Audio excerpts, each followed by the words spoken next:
Okay, right, so, I think this update is a little bit about everything really right now, because, but it's mainly about the soundbar, audio system from my neighbour that's, just a minute.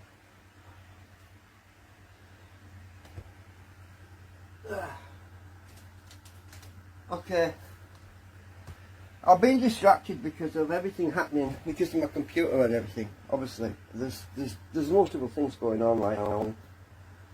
This is the supply from the soundbar system, right? I took the main capacitor out because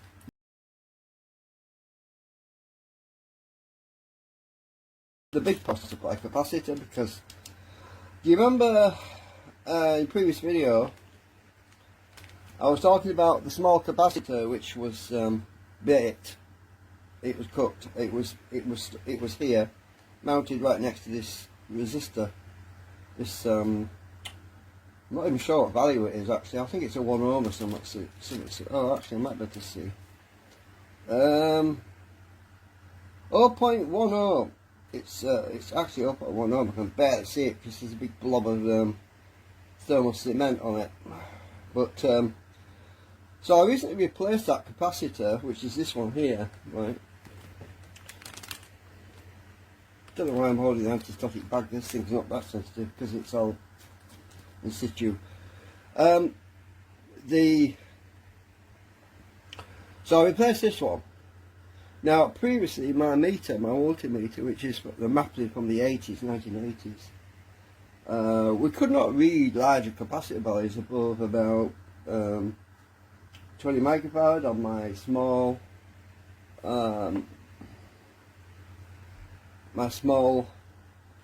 meter. Would not read anything, I think, above 20 microfarad, right? Which is a huge problem when you're measuring power supply capacitors, because you need to measure the larger ones. Now my bigger meter, what is it?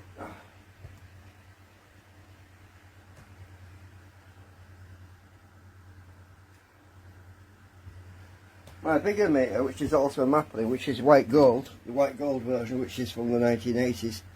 Oh yeah, I've stuck a battery on the back because I got sick of changing these P12 batteries. Now this one was capable of reading, where are we?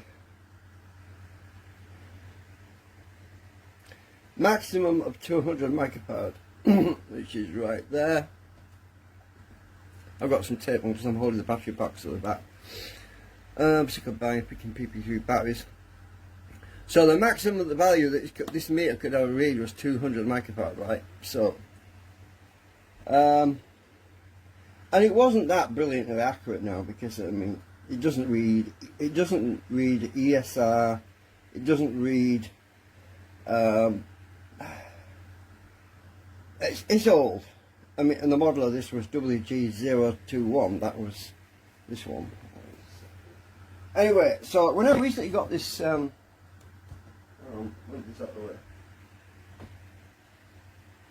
I recently got this computerized whatever meter, this one, this smart one off eBay. Obviously, I couldn't believe how cheap it was, because it was like £14 or something, and I think when I originally bought my big multimeters back in the 80s, I think they were like 30 quid. Probably, and money was back then money had more value back then. Money doesn't seem to have any value anymore, you know, because of all the inflation. So I took this capacitor out, this big juicy capacitor, which also I noticed has a very slight bulge on the top, right? You can't really see very well, but it has started to it has become gassy inside, right? You can see that there's a slight dome on it, right? Well, these big capacitors, when they dome out, when they start to build pressure up inside, the electrolytes obviously are depleted because it's all gassed off, you know, it's all gassed. And when I saw that, I thought, oh, it's time to pull this thing out and check it. So I check it. So you missed out a lot of stuff because last week, let's go down here. Get my camera zoomed in if I can. So last week I went to check this thing, and each time I take a reading from it, it seems to be a few points lower. And it's supposed to be 150 microfarad, this, by the way. This capacitor is supposed to be 150 microfarad. If I press the button, it reads 134.6 at the moment microfarad, but I've been holding it, my hands have warmed it up, so it's actually gone up. But earlier on, when I checked it without holding it or touching it, it was 134.3, which means it's definitely bad, because it's supposed to be 150. Plus or minus a few percent, oh, trust me, 134 is more than a few percent, more than 5%. That's a hell of a lot out of spec. So I spoke to my neighbour, because we were getting a little bit discombobulated about all this. We were getting a little bit, yeah, I mean, let's face it, I mean, he was not in a big hurry. He's been working on his new home. He's been doing a lot of carpentry work, painting, decorating. He just moved in, he bought the place, so he said, don't worry, don't no rush, don't take your time.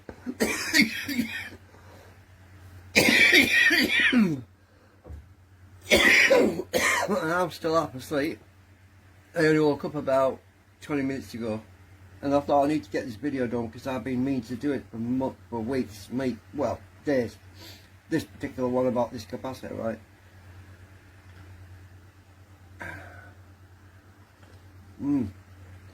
This is my first cup of coffee since I woke up, right? That's how much half asleep I am.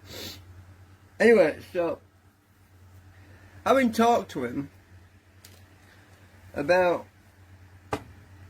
I've checked everything on here, on this power supply, which runs the soundbar, and we found out that the microchip, the microcontroller chip down here, previous video I did was showing the internal protection circuitry in this microchip. If it detects any anomalies in the power supply, as in spikes and surges, ripple, too much ripple, it will shut it off. It will shut down. It will lock out the power, so it can't work, right? Well, that's basically what was going on, because it wouldn't power up at all. It was locked out. So I went onto eBay and it arrived today. That's the reason why I'm doing the video. Sort of unboxing at the same time, unpacking, whatever. So this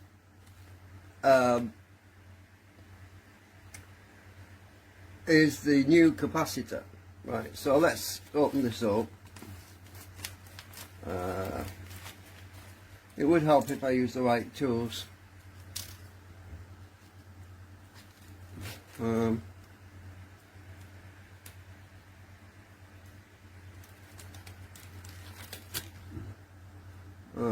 Just get my knife in there.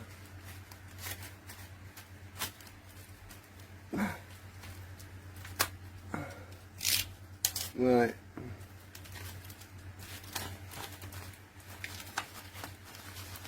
Come out.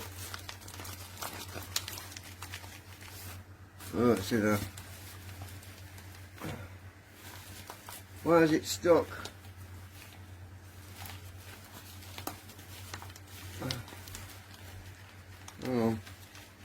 Oh, there we go. There's the new component. Brand new. And it's a higher grade one because it's the brown. Well, but I don't know if there's a difference in the actual. Usually the colour coded brown if they're higher spec, because the manufacturers that make this stuff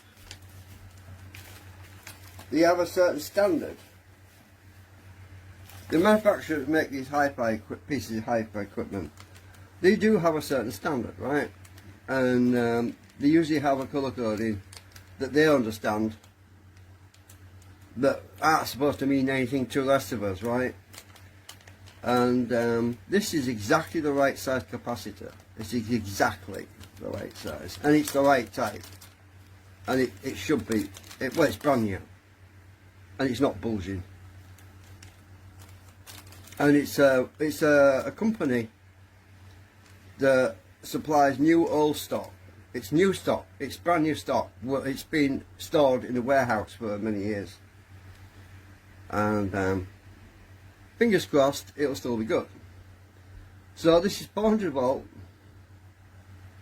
150 microfarad, exactly what we want, brand new, old stock.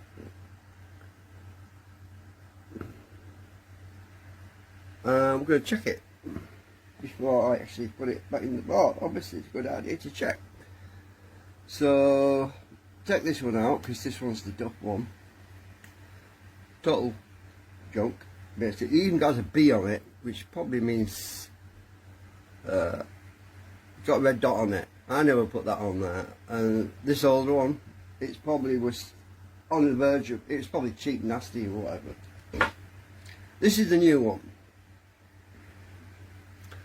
And it doesn't matter how you connect it up to these digital smart meters, because they work it out. They're supposed to be very good. Well, let's get this clipped on here. I'll be extremely disappointed if this one's bad too, especially since it's brand new. So I got that on there. Brand new old stock. Yeah, old stock, even though old stock can go bad, you know. So fingers crossed. Let's see what it says.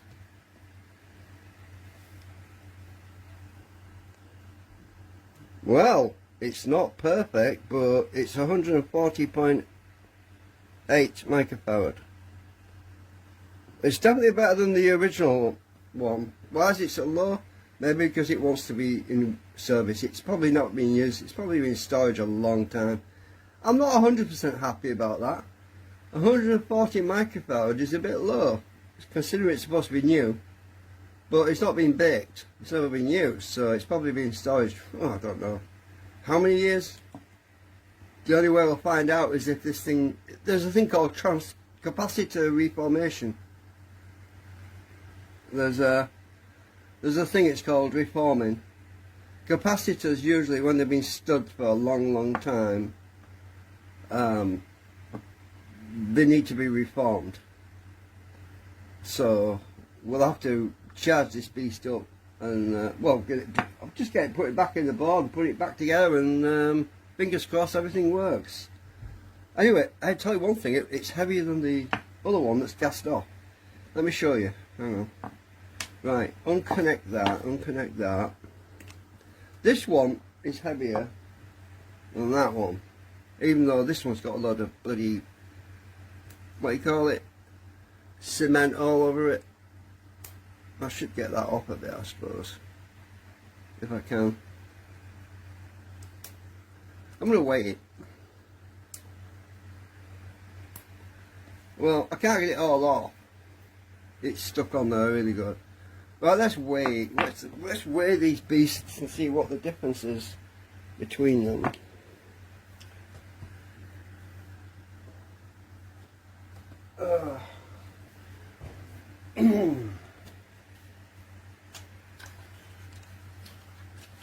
Because I know for a fact that that one is, that was heavier. I'm sure it is. It's hard to tell. That's why I'm getting the scale out. I have to put the batteries in right way around. I reversed one battery so that it wouldn't run the battery down, you know.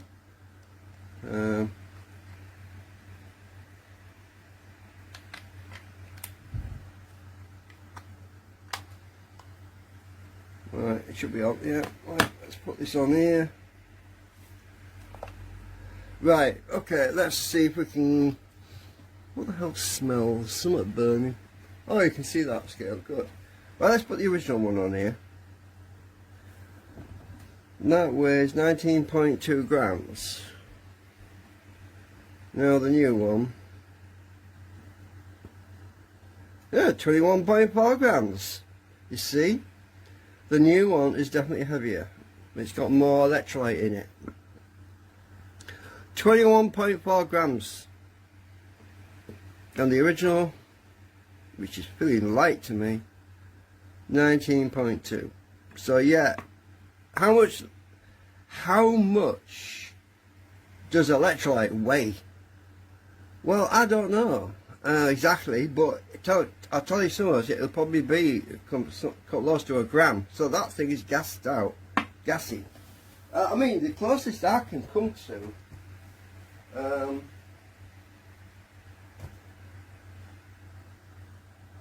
regarding the liquid, oh, let's see. Let's find something. Hang on a minute.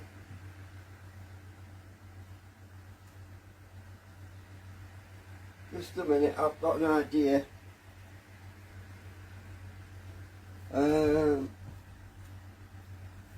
Oh, that'll work. Right, here's a Coca-Cola bottle top. Right. Well, I'll reset it, calibrate it to 0. Right, that's at 0.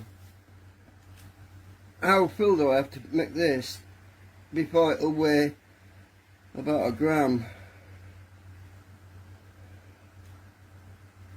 Look at that. 1.3 grams of water in that cap. That's water as well. So I just put a few drops of water in. That is equivalent. It's not exactly, just because electrolyte will probably weigh different density, it's probably has a different weight structure than what water has, but that gives you a rough idea of how much electrolyte is probably missing out of that capacitor, right? Assuming that the actual metallic structures are exactly the same, and the amount of metal, the foil. But yeah, it's pretty close. Usually these things are, yeah. So I mean, so anyway, I showed you what I'm thinking. It's just a rough idea, really. So, well, it definitely shouldn't be that light. I'll just reset that. Alright, put that on again. 19.2 original. You want 21.3. So actually 2 grams, isn't it? So this is actually just over 2 grams heavier than that one, the other one. Just a fraction over 2 grams. Wow. I don't like using batteries in here, but if you reverse one battery, if you just got 2 batteries, it doesn't use any power because it cancels itself out. So I always reverse one, so that it doesn't run the battery down. Then I won't lose my battery as well. It won't short it out because the other one's still the right way around. It's just balanced, equalised out. So if I press that, it won't do out because it's. And I've left this thing in storage, you know, in the box for months. And I come to use it, and my batteries are flat. So that's why I started reversing one. Because it run the power down. The standby current was such that it was running it down.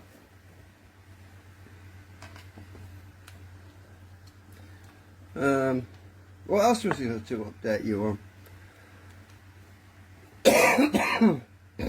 Let's see if we can read this.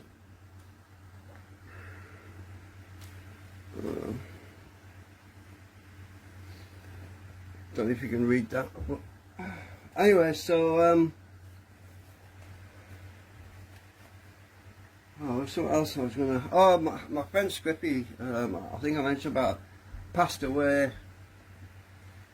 His second life, and we're all, well, those of us who knew him, well, well, we're all upset about it. And we had a job finding a Second Life cemetery for it sounds a bit stupid, I know it's not real, but but he has died in real life, and that is why we're very discombobulated and you know, just very yeah, there was a lot of guessing and is he dead, is he not dead, is he and we waited and we waited and we waited and we waited for any news at all, and we had nothing. And it's not a nice place to be when you don't know for sure, and it could be rather embarrassing considering we found a cemetery for his gravestone, his second life, and he might be one of these people that comes back from the dead. I know we honestly hope so. You know, we really would wish he was back with us, because yeah, but we don't think so. We can't check out because I don't think he put his real name on his YouTube channel, and I was checking back on his name and nothing came back, so I don't think he used his real name, which is understandable. A lot of people don't use the real name. I don't use my real name. I mean, you've got to protect yourself, you've got to protect your identity, you've got to from identity theft and crimes against you and people stealing your bank accounts. You've got to take a lot of precautions to protect yourself these days. There was something else I was going to update you on. Oh yeah, the CPU for the computer, I'm still waiting for that. That should be here probably tomorrow. Oh, I've just realised something. Right, let me zoom out. Okay, I have another delivery, something else I ordered for my computer. And you know, I was telling you about my computer, my new computer build died on me. I was trying to figure it out, trying to understand why, what was going on with it. And then I remembered something, that the hard drive that's in there has got something on in the boot sector.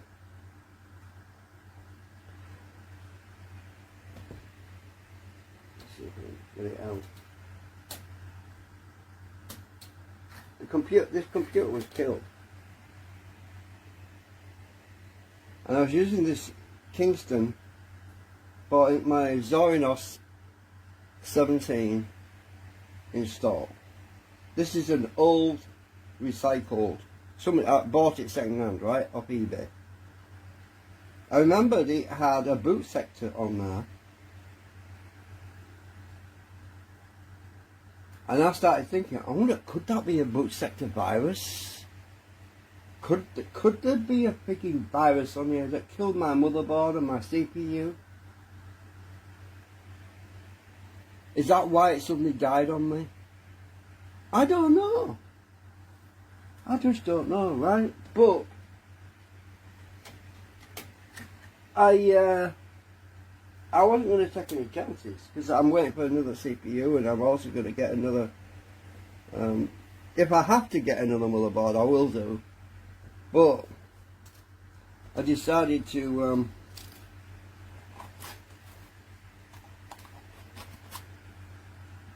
oh, wrong one. It's this in it. Oh, what the hell? That freaking sellotape just sabotaged me.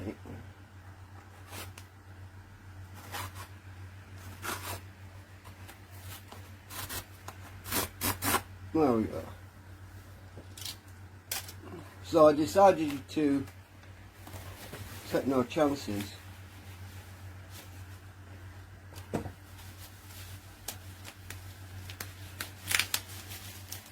And I got another hard drive, SSD.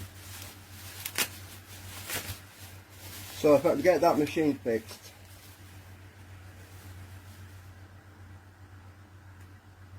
oh my house, freaking knows. So this is what I got. I got another brand new old stock. I think it's brand new. Brand new. NeedTap SSD, 120 gigabyte for Linux to install. Everyone's screaming at me, oh, that's not big enough for Windows. No, I'm not using Windows. I've had enough of Windows. Ever since 1995, 1996, 1998, I have had nothing but trouble with Windows. I am up to my... I am so sick of Windows. All the problems it causes for you. I will never use that freaking thing ever again. And it's taking away all your freedom to actually do things. It's like it was Saboteur Alley, basically. That thing. Windows was a pain in the ass. It's nothing but trouble. So this is the new hard drive.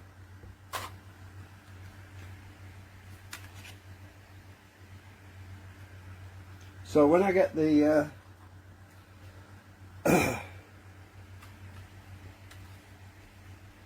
oh, this is another thing as well. Why I got the drive bays for this machine. Why I love these drive bays, because you can open them.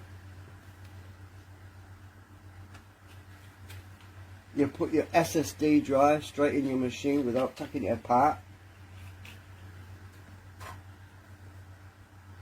Brand new SSD drive.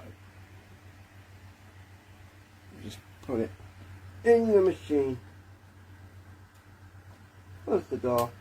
Installed. Done. I don't have to fight about. Also, if there's a fire and your house is on fire, oh, my computer, oh, my data's on my computer. Don't worry, just open this and take it out and you're away. if your house is on fire, that's brilliant. So,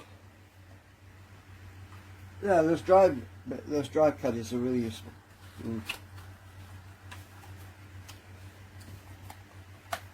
So, I'll obviously take it out and I'll put it in my other machine to check it to make sure it's all good. I'll do a scan and I'll do it. I can plug it in my other machine because I've got these little drive bays. I've got these other drive bays on my other machine over there, exactly the same. So that's why I wanted to clone my other operating system and bring it straight over to this one, because if the hardware's the same, the motherboard's the same, both computers have got the same hardware, and I keep getting criticised by people saying that's too old, it's too old. I know it's too old, but I've got a Windows XP system on there, and you can't put Windows XP on new hardware, new computer motherboards. You can't just move it over and say, oh, it's going to work on it. No, it won't. It was installed on that old hardware, and I use the old XP because I've got Skype. I've got not Skype, SketchUp. I've got SketchUp.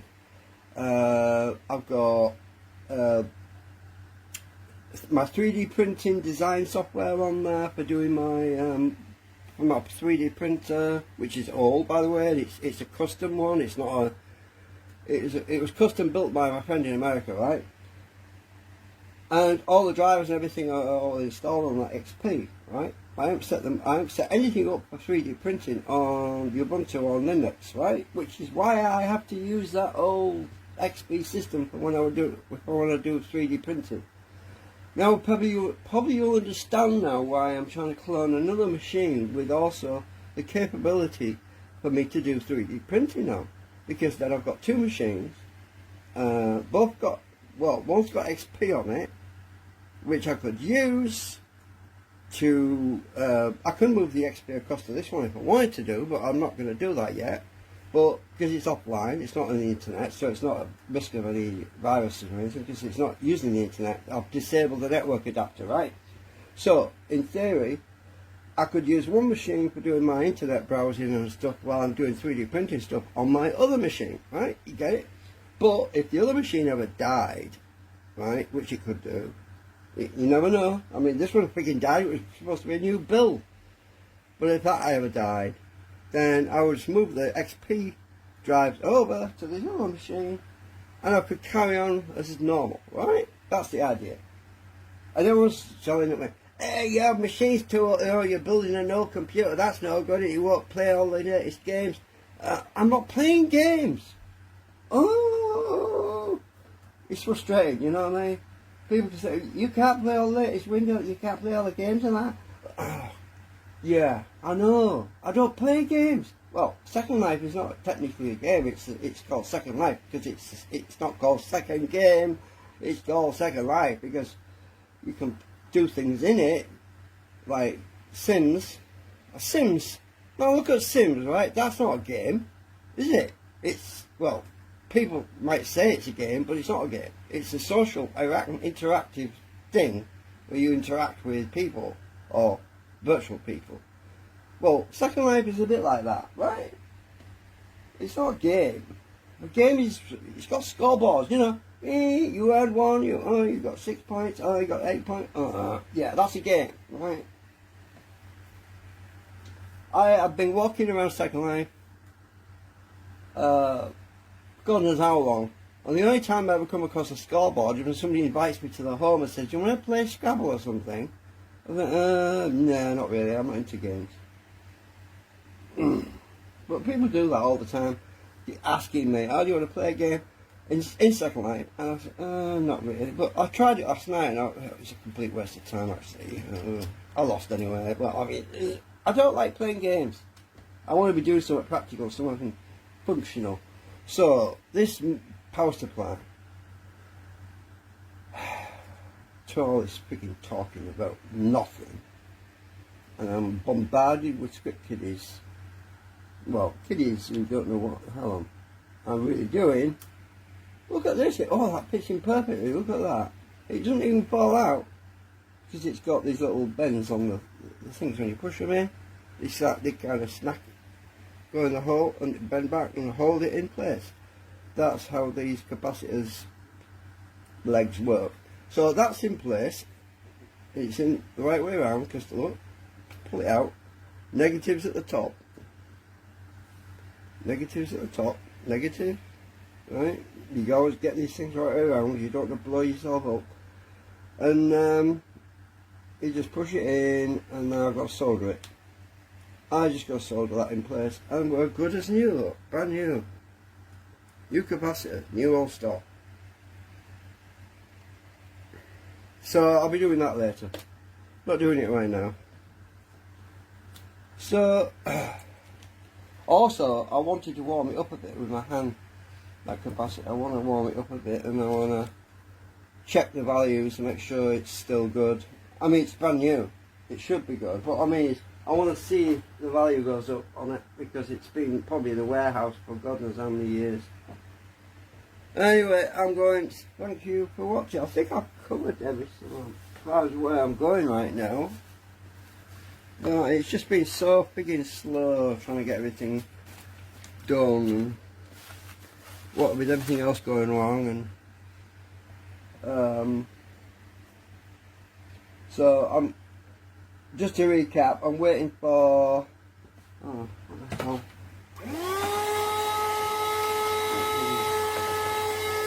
I'm waiting for the CPU to try to fix this computer. And if that doesn't work, then it's a question of, it's got to be the motherboard, because I already checked. I already tried a different power supply on it, and it no good. I already tried different memory on it, no good. So there's only one thing it could be, because nothing else was connected to it. The only thing it could be now is either CPU or motherboard. So if I get a CPU and it still doesn't work, well, there's a possibility that I'm going to get another duff CPU. I know that's a gamble. You know, you can't tell, right? You know, you just don't know. But worst case scenario, is it would force me to get another motherboard, and then I find out that the other CPU didn't work on the other motherboard, and I think, oh, that must the other CPU I just got must be dead as well. But I'm not surprised, because people don't handle things properly anymore. People, I don't get me started. I just don't want to talk about it. But I've seen some YouTube videos, and I mean horror, absolute horror. They put the CPU in the palm of the hand off. Oh no, you don't do that. You never hold the CPU like that. You hold it between your fingers, with the pins pointing away from you, so you don't cough on the pins, and so you don't get static on the pins. You hold it very delicately, and the minimum amount of time you've got it like that, the better. You basically do that to take it out of the box, to put it into the CPU socket on the motherboard, and you're supposed to do that within 10 seconds. You don't walk around with it. Hey, the car I've got here. Yeah. No. The more you're waving that frigging thing around, the more you're gonna zap it with static. Trust me. You want to get it out of the box, put it straight in the CPU socket, put the lever down. Done. Moment of explosion, tension and scariness is all over. You've done it. You managed to move it from A to B without. Yeah. But you get these people on YouTube, hey, look what I've got, yeah.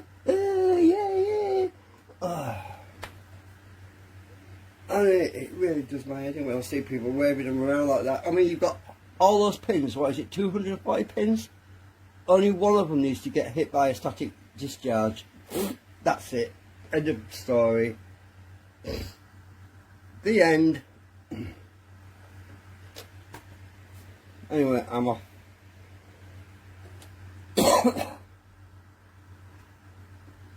It doesn't take, when you get an ESD, electrostatic discharge for the semiconductor material, it might take a day, might take a week, might take a month, but that CPU will die because of the electrons flowing through the hole. The static punches a tiny hole in the semiconductor material, and the electrons start going straight down the hole, and then the hole gets bigger and bigger and bigger. Oh, you're talking about nanometers.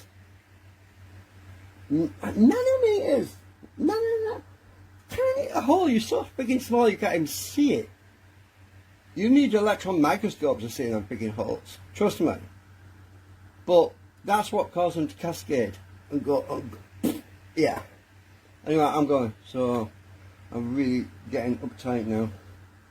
It's frustrating when you see people mishandling stuff though. Okay, I'm done.